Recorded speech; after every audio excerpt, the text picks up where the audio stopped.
안녕하십니까. 설교 복귀 시간입니다.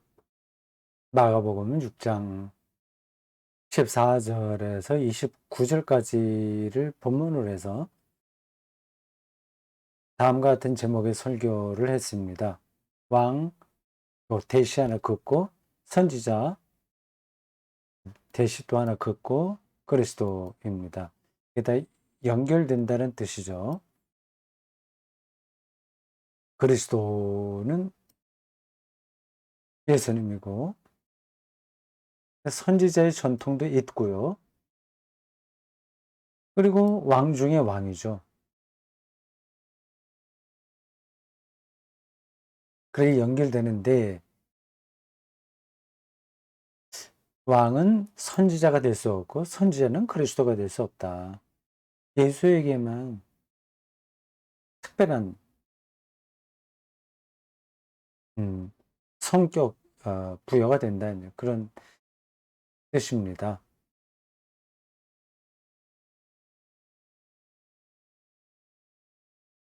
한번 네, 복귀할 만한 내용들을 제가 붉은 글씨로 바꿨습니다.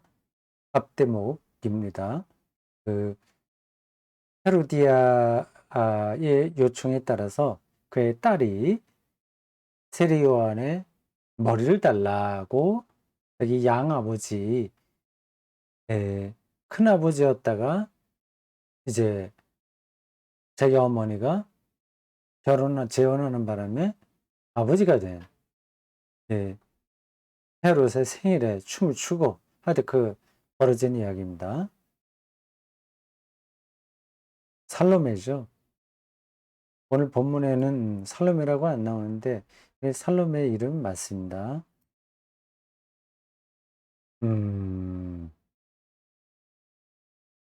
헤로디아가 세례 요한의 머리를 자기 딸을 통해서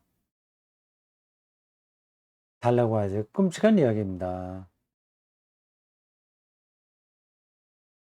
실제로 그랬는지 안 그랬는지는 사실은 우리가 정확하게는 모릅니다.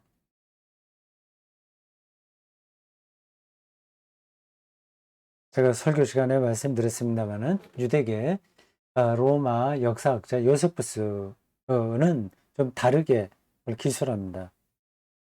유대인 역사인가? 뭐 그런 책이죠. 유명한데 뭐 저는 물론 읽어보지 않았습니다.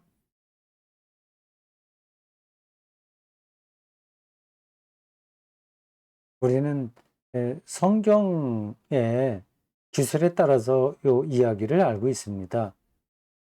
먼저 그 세례 요한을 죽이는 그 장면 음, 에 대한 그걸 주제로 하는 그림이 있어요. 그 카라바조 그림이 유명하다고 제가 말씀드렸죠. 그걸 제가 인터넷에서 찾았습니다. 한번 보십시오. 다음과 같은 그림입니다.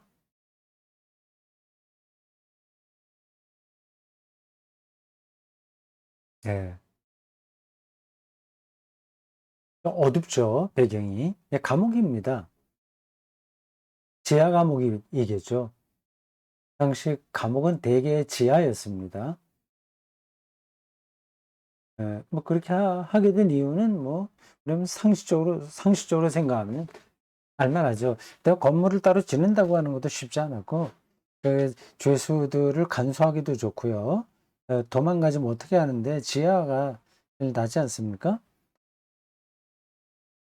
그리고 뭐 죄수들은 함부로 다뤄도 되고 그 안에서 벌어진 일은 바깥으로 드러나지 않으면 더 좋은 거죠. 지하입니다. 어두워요. 요 그림에 대한 설명이 사실은 밑에 쭉 나옵니다. 보면 세례 요한의 목을 뱀 해서 여러분들이 찾아가서 읽어보시면 되겠습니다. 이런 그림이 있다. 카라바조 아주 유명한 화가입니다. 여기 요 가운데 정 가운데 있죠. 이 사람이 뭐예요? 백정이라고 하나? 죽이는 사람이죠. 사형 집행인이죠. 오른손을 뒤에 감추는데 칼입니다. 칼을 들고 있고 등 뒤에 감췄네요. 아니, 감출 필요가 없는데. 아, 참 신체가 건장합니다. 근육이 좋죠? 아주 운동을 굉장히 많이 하는 사람처럼 보입니다. 뭐 이두박근, 삼두박근에서 이 팔 근육이 대단하네요. 뭐 격투사와 같습니다. 그 밑에 정 한가운데에 사형 집행인이 있고 이 빛을 가장 많이 받습니다. 아주 확 드러나게 했어요. 그 밑에 깔려 있는 사람이 세례요한입니다. 이 건장한 팔로 찍어 누르고 있지 않습니까? 거의 에, 그 죽은 상태죠, 세례요한은. 아, 이게 이미 칼로 찌른 상태군요. 아, 그러니까 칼을 뒤로 숨겼나 봅니다. 칼 딱 잡고서 찌른 다음에 칼은 뒤로 숨겼나 봐요. 그래서 목을 잘라야 되겠죠. 그 준비를 하고 있는 것 같습니다. 그 옆에 여자 둘이 좀 있죠? 요 맨 왼쪽에 있는 여자가 살로메예요. 헤로디아의 딸. 쟁반을 갖추고 있죠? 여기 이제 받아가야 됩니다. 요 살로메 오른편에서 이 사람만 놀라고 있네요. 하녀죠? 음, 아이, 참 끔찍한 장면입니다.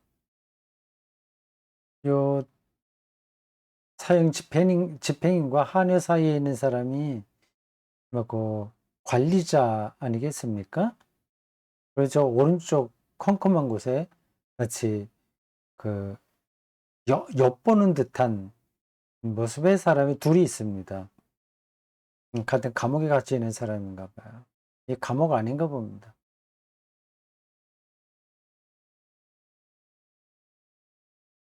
자, 이건 들어가겠습니다. 사진.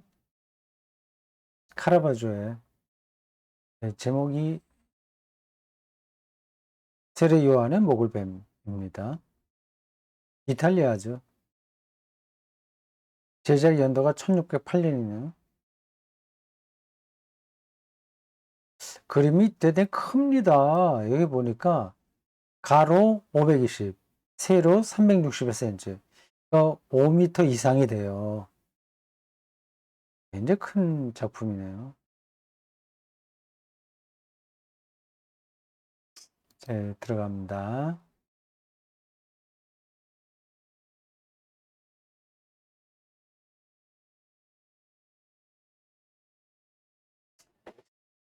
헤로디아가 무슨 원한이 졌다고 세례요한을 원수로 생각했는지 모르겠습니다. 파무파탈이라고 하는 용어가 나오는데 그건 뭐 예, 프랑스어로 요부라는 뜻입니다.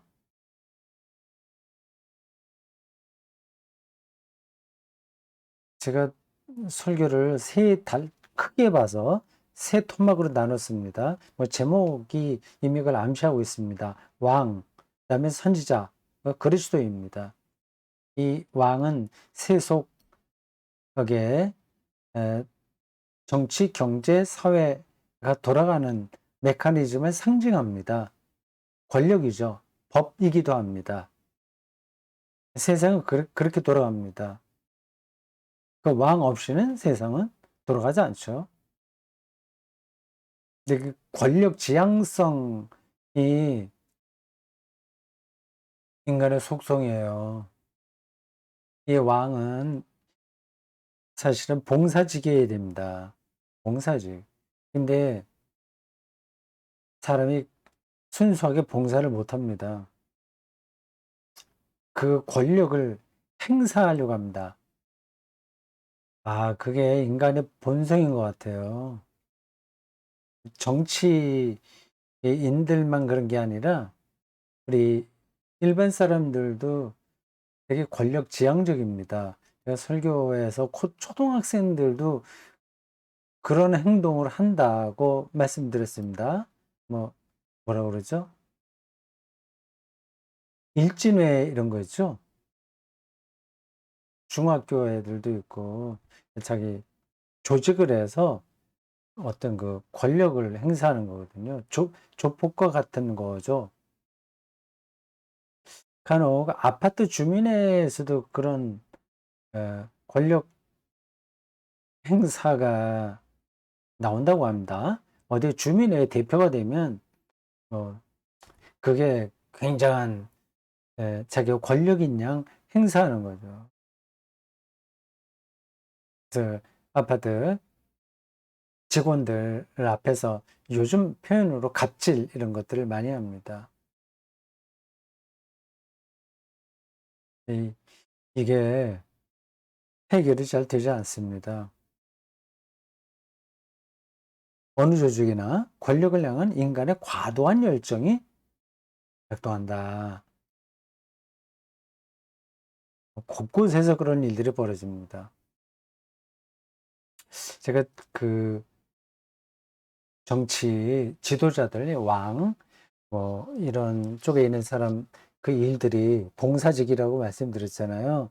되게 너무 나이브하다 생각이 비현실적이다 생각이 들지 모르겠습니다. 근데 본질은 그렇습니다. 다른 사람을 위해서 그 일을 봉사하는 거죠.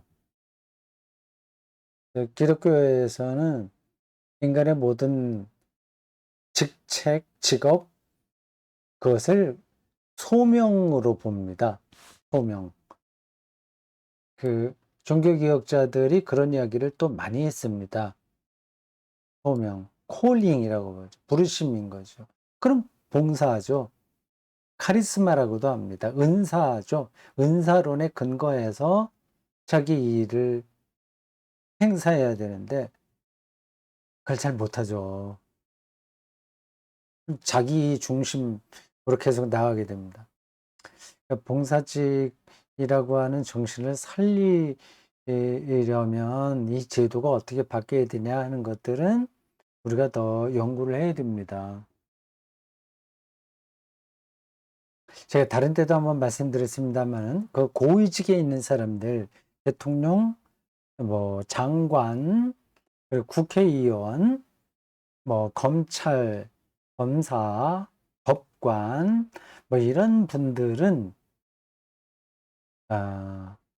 연봉을 너무 높게 하지 말고 초중고등학교 교사들 수준으로 하는 게 좋을 것 같습니다.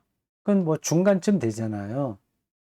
초등고 교사 정도의 연봉을 받으면 먹고 사는 데는 지장이 없는 거 아닙니까? 그리고 대통령직을 수행한단 말이에요. 명예이기도 하고, 그리고 보람되기도 한 거죠. 지금 그런 고위직에 있는 사람들의 연봉이 제가 보기에는 너무 높습니다.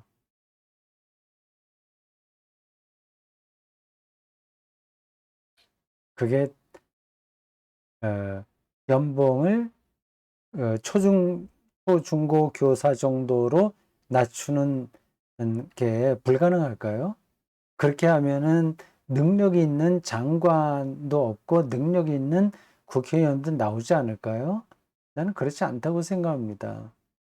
그 정도 연봉으로도 얼마든지 능력 있게 소신 갖고 일할 사람은 많습니다. 뭐, 뻔한 이야기를 제가 너무 길게 한 것 같습니다. 그러니까 권력을 어떻게 이 현실 세계에서 제어할 수 있느냐 방법을 좀 찾아야 됩니다. 현재와 같은 상태에서는 뭐 문제가 해결되지 않을 것 같아요.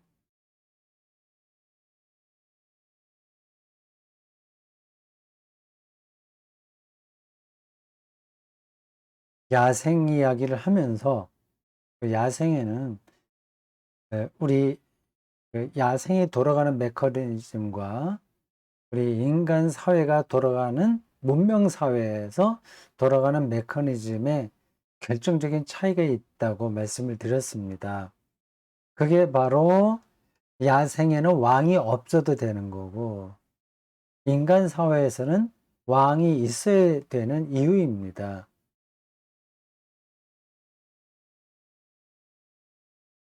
이 야생에서는 배가 고프지 않으면 맹수가 약한 짐승을 잡아먹지 않습니다. 그것은 일용할 양식으로 만족한다는 겁니다. 그런 방식으로 그들은 생존하게 되어 있습니다. 그날 먹는 것으로 충분한 거죠.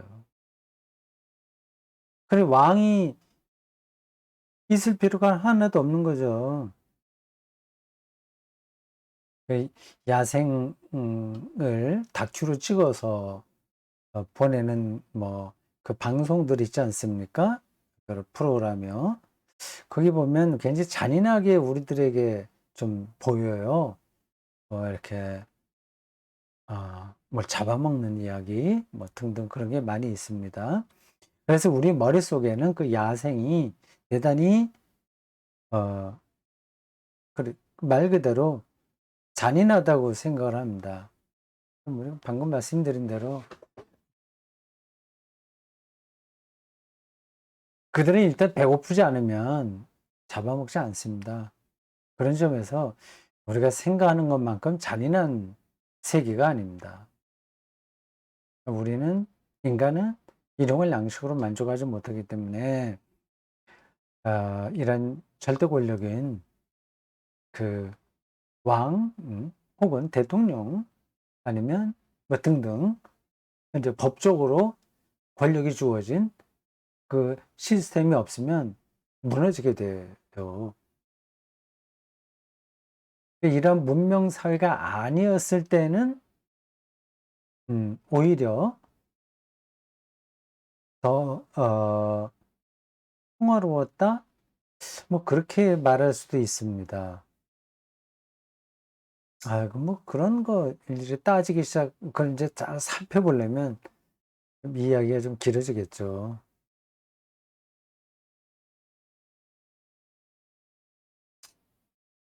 왕은 아니라고 하더라도, 그러니까 여러분들이 그 문명이 없는 그 밀림 속에 어떤 부족들 보십시오. 거기 추장 비슷한 사람들도 있는데, 우리가 문명 사회에서 경험하는 권력자는 아닙니다. 그들은 그냥 똑같이 살아요. 자기 공동체 안에서 자기 부족과 똑같이 삽니다. 다만 어떤 일들을 결정할 때 권위를 그에게 부여하는 거죠.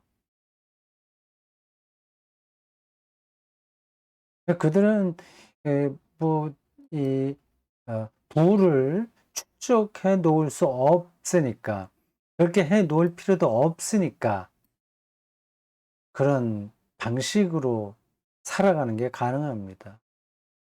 지금 우리 이 21세기 문명, 21세기가 아니라 그 전부터도 다 그랬는데, 이 인간의 문명 사회, 문명화된 세계에서는 그런 일용할 양식으로 만족하는 삶이 근본적으로 불가능합니다. 자, 그렇고, 선지자 대목에서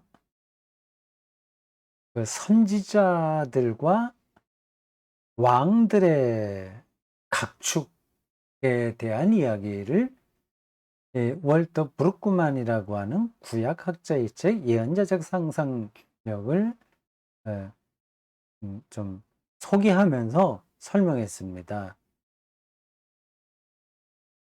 우린 보통 선지자들 하면 하나님에게서 계시를 받아서 뭐 사람들에게 전한 아주 영적으로 뛰어난 사람들 그런 정도로 생각합니다. 그렇지 않아요. 아,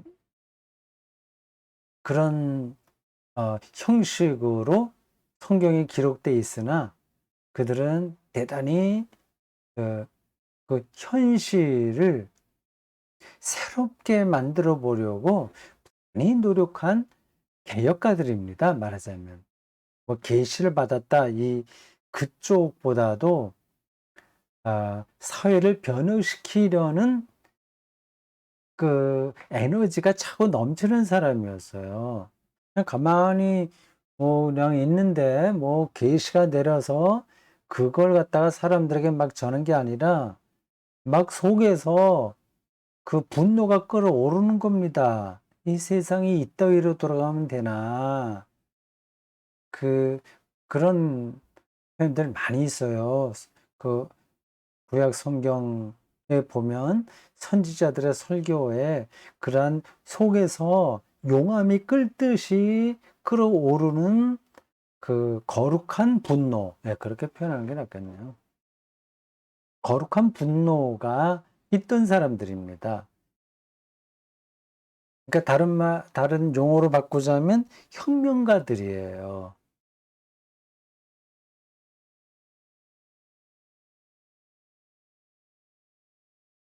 구약 성경의 상당히 많은 부분이 다 이 선지자들의 설교입니다.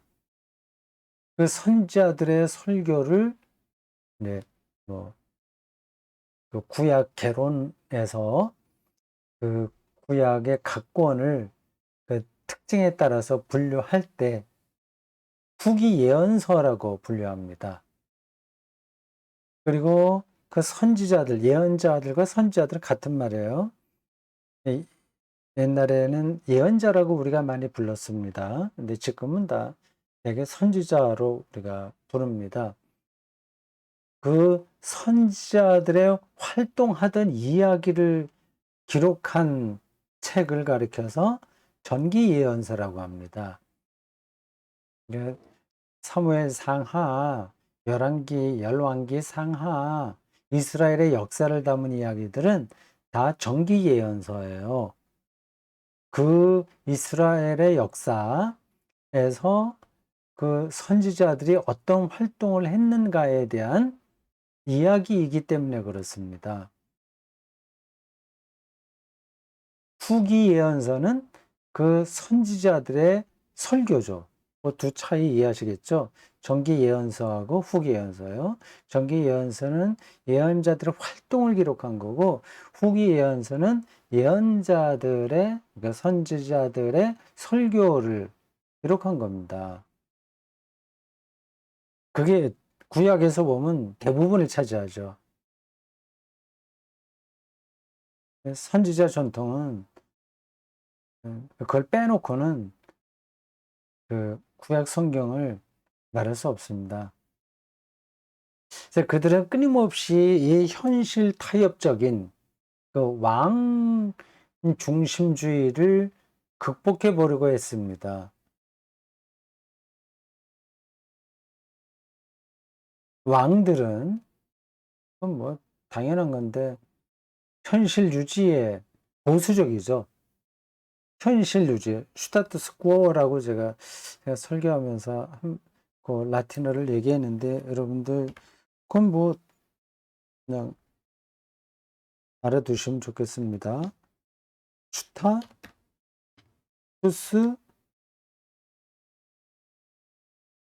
쿠오, 뭐죠? 뭐 현실 유지 뜻이 그렇습니다. 보수적인 사람들은 되게 그렇잖아요. 뭐 교회 같은 걸 예를 든다면 아, 목사가 이제 끝나고 새 목사가 올 때에도 좀 보수적인 입장에 있는 사람들은 먼저 있던 목사님과 비슷한 성향이 오면 좋겠다. 그걸 유지하고 싶어지죠. 근데 좀 개혁적인 사람들은 아니다. 좀 다른 방식의 후임자가 오면 좋겠다. 이렇게 생각합니다. 물론 여기 딱 들어맞는 얘기는 아니긴 해요. 하여튼 예를 들어서 그냥 설명한 겁니다. 왕들은 스타투스코어 현실 유지 할 수밖에 없어요. 그러니까 자기 좋은 건데요, 뭐. 그 왕조가 유지되는 게 자기들은 제일 좋다고 생각하지 않겠습니까? 그래서 예루살렘 성전을 중심으로 제사장 제도를 계속 발전시켜 나갔습니다. 예루살렘의 성전이 떡하니 버티고 있으니 그리고 백성들이 절기 때마다 거기 와서 어, 그 순례하면서 절기를 지키니까 이 왕권이 유지되는 거죠. 제사장과 왕은 한 묶음입니다. 같이 현실을 잘 보존하려고 한 겁니다. 뭐 그런 태도도 필요하긴 합니다. 바꾼다고 해서 모든 게 좋은 건 아니니까요. 그게 이제 이게 고인물이 이제 썩는다는 말처럼 지나치게 그렇게 정체되면 문제가 발생하게 됩니다. 성전 건축, 성전을 굉장히 화려하게 건축했습니다. 다윗이 성전을 건축하고 싶긴 했으나 그, 그 열왕기 열왕기 하에 나오나 어딘가 미안합니다. 그렇지 않은데 열왕기 상인가 그 너무 이제 피를 많이 흘린 장군이었기 때문에 못하고 그건 이제 해석이죠. 뭐 하나님께서 그걸 그렇게 구분했겠습니까? 그것도 선지자가 예언자들이 그렇게 성서를 기록한 사람들이 해석한 겁니다. 아들 대에 솔로몬의 아들이죠. 성전을 건축합니다. 다윗과 솔로몬 시대에 그 다윗 왕조가 가장 번창했을 때예요. 그 두 왕이었을 때. 솔로몬 아들 대에 나라가 반쪽에 납니다. 반쪽에 나게 된 책임이 솔로몬에게 있습니다. 솔로몬을 우리는 지혜의 왕이라고 해서 높이 평가하지만 그렇게 좋은 왕이 아닙니다. 그 얘기는 제가 길게 하지 않겠습니다. 여기 그냥 한마디 적었는데 포악한 왕이었어요. 민중들 좀 숨 좀 쉬게 좀 선하게 정치를 해달라. 그렇게 밑에서 요구할 때 다 거절했습니다. 그래서 솔로몬이 왕 자격이 없어요. 그래서 이제 이제 거기서 내려와야 되는데 하나님께서 너 너를 보면 너는 이제 왕에서 떨어져야 되겠지만 너희 아버지 다윗의 믿음을 보고 너까지는 그냥 나라를 그냥 유지하겠다. 너희 아들 대에 이르러서는 나라가 반쪽이 난다. 그런 이야기들이 나옵니다. 이 왕들의 성전 중심주의를 극복하려는 선지자들의 노력이 그 구약 성경에 곳곳에 나옵니다.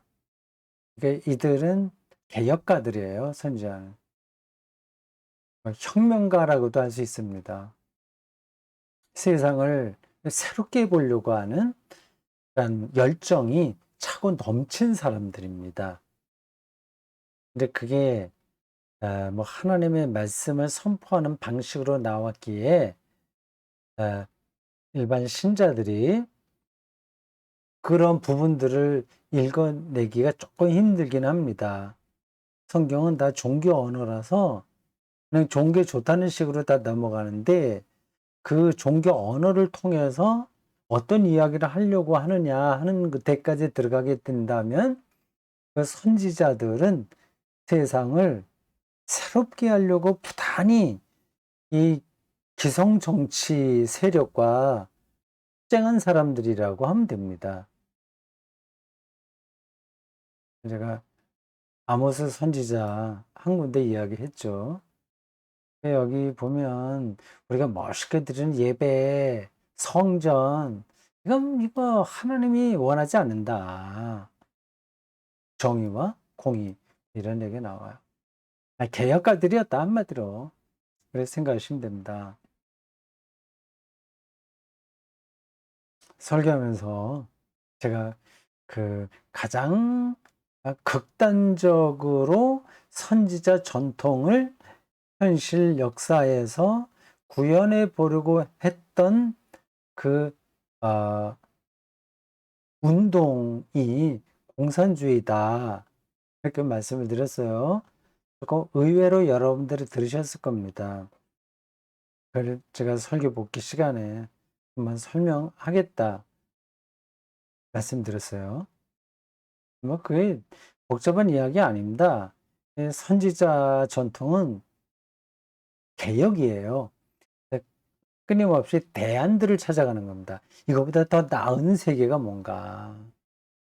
여기 이런저런 많은 문제들인데 이걸 극복하는 길이 어디 있는가? 그거를 계속 찾았습니다. 공산주의가 그렇게 해서 나온 거 아니에요. 영국의 그 산업혁명 이후로 자본주의가 싹트면서 인간이 노동으로부터 소외당하고 뭐 빈부격차는 말할 것도 없고 그 어린아이들이 거의 뭐 하루 종일 노동에 시달리고 하여튼 그러한 유럽 사회였잖아요. 그걸 이제 뜯어 고치려고 했던 정치 세력이 공산주의입니다. 사회주의라고도 이름 붙이죠. 뭐 비슷한 얘기입니다. 그런데 문제는 폭력을 통해서라도 그 일을 성취하겠다고 했기에 제가 극단적이라고 말씀드렸습니다. 근데 기본적인 발상은 선지자 전통과 다 있습니다. 이런 거죠. 그들의 슬로건처럼 능력만큼 일하고 필요한 것만큼 가져간다. 이런 사회가 되면 유토피아죠, 말 그대로. 있을 수 없는 세계이나 가장 바람직하죠. 그냥 하나의 가족 공동체와 비슷한 겁니다. 한 10명이 한 가족을 이룬다고 한다면 그 안에는 좀 능력이 부족한 형도 있고 동생도 있지 않겠습니까? 뭐 장애인도 있을 수 있는데 그러면 그들 각자 자기의 능력만큼 나가서 돈을 벌어오고 그 가정에서 그 돈을 같이 모아서 쓸 때에는 그 필요한 대로 그 쓰는 거죠. 장애인 가족에게는 더 많이 써야 되죠. 휠체어도 사야 되고 정기적으로 물리치료도 받아야 되니까 건강한 식구들보다는 돈이 더 많이 들어가잖아요. 가족 공동체 정도의 정신으로 그 사회를 끌어가겠다고 하는 그 상상력이 그 공산주의입니다.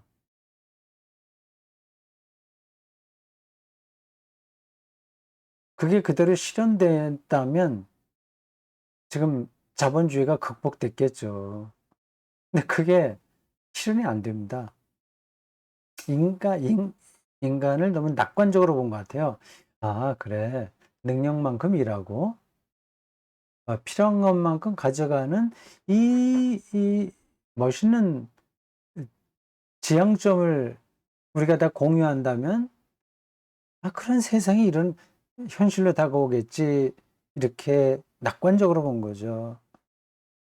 그 계몽주의 이후 유럽의 인간론이 낙관론입니다. 인간을 잘 교육시키고 계몽시키고 의식화시키고 뭐 등등 그렇게 하면 좋은 쪽으로 발전하게 된다고 확신했습니다. 근데 그렇게 됐나요? 21세기 들어서 전쟁이 일어나 두 번이나 세계 전쟁이 일어나잖아요.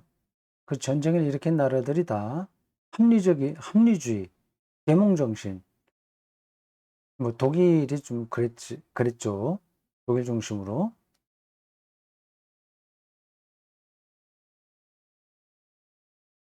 뭐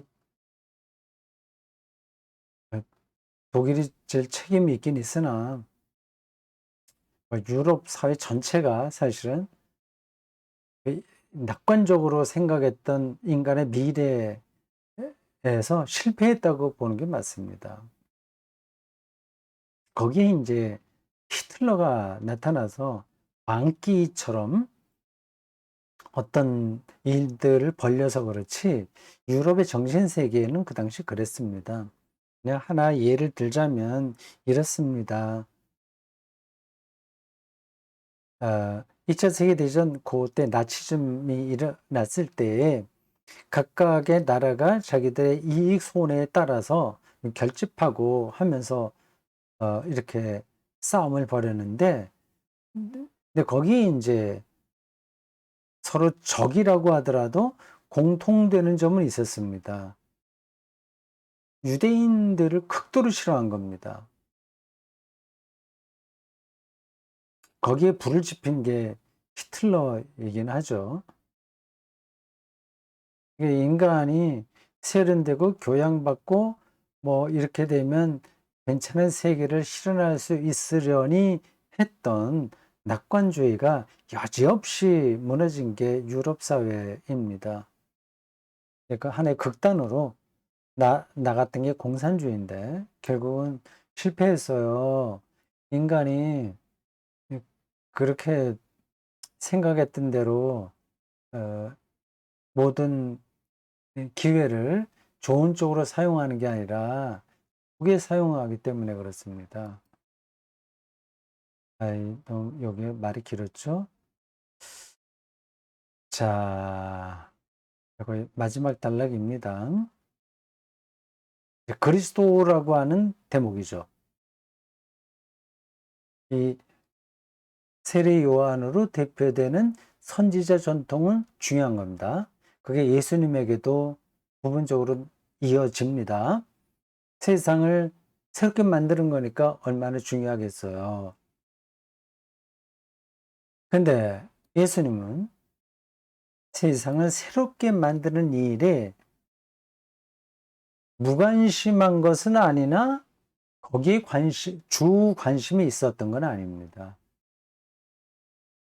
여기에도 좀 논란의 여지가 있긴 있습니다만 저는 그렇게 생각을 합니다. 세상을 새롭게 만드는 일이 아니라 세상을 새롭게 경험하는 일, 이게 중요하다는 거죠. 하나님 나라가 왔다고 했잖아요. 그쪽을 향해서 돌아서라고 그랬지 않습니까? 근데 하나님 나라가 완전히 다른 게 아니라니까요. 그 이전에 있었던 거 그대로 다 있습니다. 모든 게. 그걸 새로운 빛으로 보는 거죠. 새롭게 경험하는 거죠. 그게 도대체 뭐야? 그게 뭐 똑같은데 그 새롭게 경험한다니 그래서 무슨 말인가? 그런 질문이 가능한데 뒤에 좀 나오겠죠? 좀 더 구체적으로요. 마지막 패러그래프입니다. 그 설교 시간에 제가 네, 뭐 사족 비슷하게 뭐 나중에 더 한번 읽어보시라. 제가 이게 심사숙고해서 잘 정리한 글이다 말씀드렸어요. 그래서 그런 말을 할 필요가 없는 건데 하여튼 그 순간에 그 설교하는 순간에 아, 그런 말을 해야 되겠다는 느낌이 들어서 한 겁니다. 근데 꼭 뭐 그렇게 에, 말하는 건 사족이죠 말 그대로. 그때 왜 얘기를 했냐면 세상을 새롭게 경험한다고 하는 것이 뭐냐? 그게 가능하냐? 하나님을 새롭게 경험한다고 하는 말인데 그게 회개이기도 하고 그래서 이렇게까지 얘기했죠. 십자가 죽음의 자리까지 하나님이 함께 하신다는 사실이 눈에 들어오는 거예요. 그리고 우리가 살아가는 게 십자가에 떨어질까 봐 하면서 전전긍긍하는 거 아닙니까? 십자가까지가 문제가 아니라 조금만 내가 수준이 낮아진다고 하더라도 불안해하면서 힘들어지는 거 아닙니까? 근데 그게 아니라 그 자리에도 하나님이 함께 하신다는 사실에 눈을 뜨니까 이제 영혼이 충만해지는 거예요. 이 영혼이 충만해진다는 말도 이게 많은 설명이 필요합니다. 그래서 그 설교 시간에 이게 말이 된다고 생각하냐? 이게 또 설명하고 싶은데 설교 시간에 많이 할 수 없으니까 그냥 생각해 보시라고 그렇게 말한 거예요. 이게 단순히 종교적 사변에 불과한 건가? 영혼이 충만해진다는 거예요. 그게 있어야만 우리가 예수를 그리스도로 고백한다는 이 말이 성립되는 거예요. 그렇지 않으면 그 말은 그냥 말장난입니다. 그거를 좀 더 실감 있게 느끼시라고 연봉 문제와 연관해서 왕, 선지자, 그리스도를 어떻게 비교할 수 있는가를 설명한 겁니다.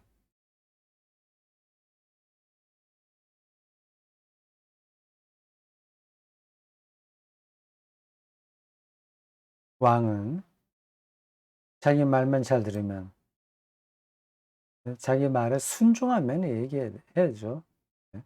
공부 잘하고, 성실하게 어떻게 하고, 연봉 높여주겠다고 얘기합니다. 지금 이 자본주의 시스템이 우리들에게 요구하고, 어, 그리고 뭐예요? 어, 뭐라 그러지, 그걸? 당근처럼 주려고 하는 게 이런 약속 아닙니까? 그렇잖아요. 이게 현실이에요, 우리가 사는 세상에. 이건 우리가 여기서 떠나서 살 수가 없습니다. 이미 이 세계 안에 푹 들어왔기 때문에 여기서 우리가 벗어나기 힘들어요. 그래서 이러한 현실에서 좋은 왕은 그렇게 정치를 하는 거고, 그, 그 약속에 성실해 보려고 노력하고, 뭐 그렇다.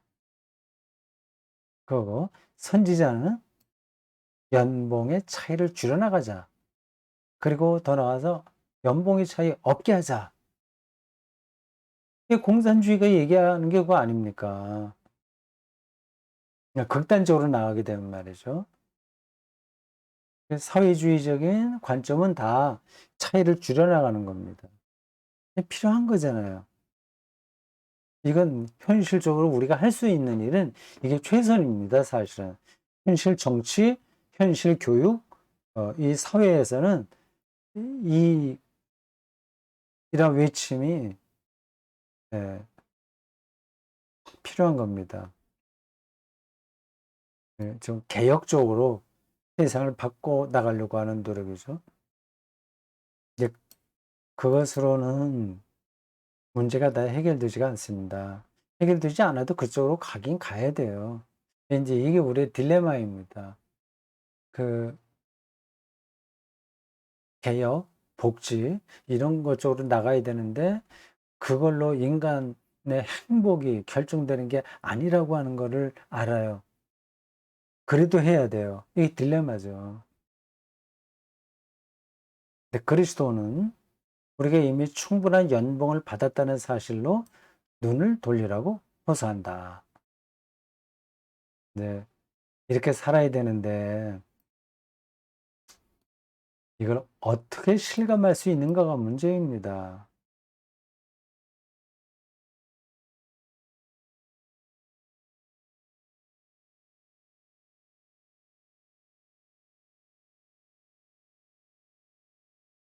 어떻게 할 수 있을까요? 이건 뭐 제가 기회 있을 때마다 설명했습니다.